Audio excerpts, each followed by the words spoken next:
Ton cerveau ne fait pas la différence entre le fortement imaginé et le réellement vécu. Alors, quand je dis le cerveau, c'est pas tout à fait vrai. C'est une partie du cerveau qui fait pas la différence entre ce que tu vis vraiment et ce que tu imagines. On va imager ça par les concepts de conscient et d'inconscient. En fait, c'est l'inconscient qui ne comprend pas, qui ne fait pas la différence entre le fortement imaginé et le réellement vécu.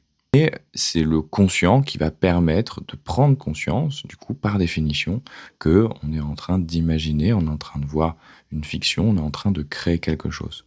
L'exemple le plus parlant, c'est le cinéma, c'est un film. Ça t'est déjà sûrement arrivé de pleurer devant un film. Ton cerveau sait que c'est faux et pourtant tu pleures quand même. Ça t'est déjà arrivé de rigoler, ça t'est déjà arrivé d'avoir peur devant un film, tu sais que c'est faux, mais pourtant tu le fais quand même. C'est justement parce que le cerveau ne fait pas la différence entre les deux. C'est aussi comme ça que se créent les angoisses ou l'anxiété. C'est-à-dire que je vais projeter, je vais énormément imaginer ce qui va potentiellement se passer. Et du coup, je vais avoir les mêmes émotions, les mêmes appréhensions que si c'était déjà en train de se passer ou si ça allait se passer. C'est ce moment où tu te dis, je sais qu'il y a rien, mais c'est plus fort que moi.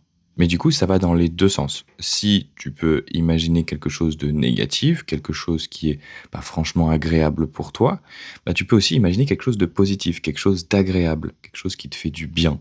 Alors quand je dis l'imaginer, c'est aussi le vivre complètement, l'incarner, c'est-à-dire y croire vraiment. Et c'est pour ça que l'hypnose fonctionne bien. Grâce aux techniques verbales notamment de l'accompagnant, tu vas pouvoir imaginer, créer plein de choses à l'intérieur de toi et commencer à y croire. C'est avec cette phrase que j'adore, parce que j'y crois, je le crée. Parce que ça pousse le truc très loin, cette idée-là.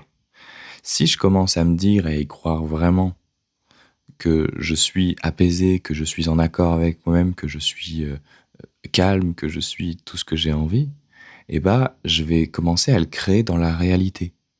Parce que j'y crois, parce que le cerveau, encore une fois, ne fait pas la différence entre les deux. Alors si ça t'intéresse d'apprendre tout ça, abonne-toi et va faire un tour sur mon site internet pour en apprendre un peu plus. Je te souhaite une belle journée.